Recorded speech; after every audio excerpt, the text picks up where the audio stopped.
number 54 in 2005, now to number 13.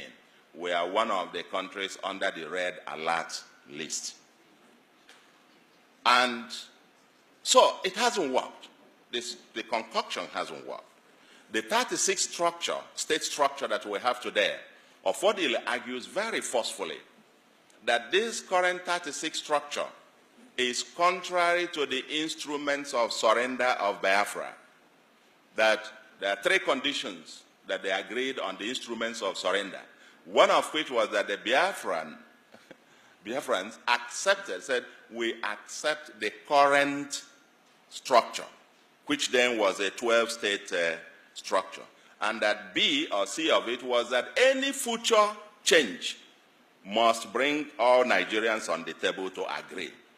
And that these were the things they signed at the instrument of surrender, but that the military unilaterally subsequently changed the structure without then the participation of the other side. And he argues that this is against the instrument of the surrender, and that no wonder the Southeast has been marginalized out of it, 5 states out of the others having 6 and 7, as the case may be. Now there is the issue of unitary fiscal federalism instead of the 1963 Republican Constitution on fiscal federalism. There is the expansive exclusive list and having overpowerful Abuja. The development process is a trickle down from Abuja to the rest instead of a bottom-up economic and development arrangement. The census and revenue allocation that disadvantages the Southeast. There is the citizenship question. The Igbos think they become visitors everywhere all over the country. When it is time for census, the Southeast complain that they are about the only ethnic group that have maybe a majority of their people living outside of their homeland. And that during census, their populations are counted in the states where they live. Imagine a state, and then population becomes basis for sharing the oil money in Abuja. When it is time for that, you count them in there, you don't ask for state of origin in the census.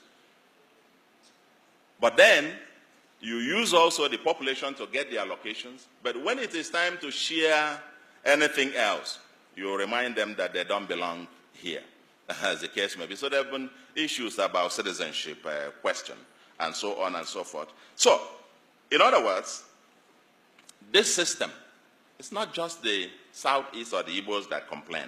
It has not worked for Nigeria. And my thesis is that even if any government, including this one, just have all the political appointments from one village, my thesis is that the life of the average person in that village will not change. Just rewind it again, and think the other way. The last regime, we had an Ebele Azikiwe as president. We had secretary to government. We had minister of finance and coordinating minister on the economy.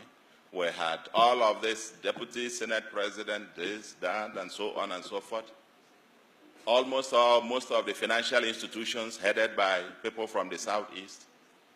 And yet, there is no motorable federal highway in Igbo land.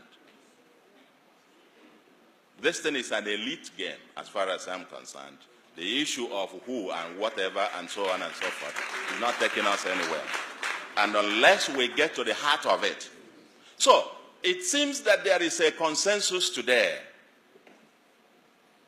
There is a consensus. If you take it much broadly, the North, so-called North, if you calculate the number of years they were in power, but essentially, poverty is still predominantly a northern phenomenon. So, that you control this and a few billionaires are made here and there and so on and so forth means absolute nothing. The ordinary man in Nigeria has not benefited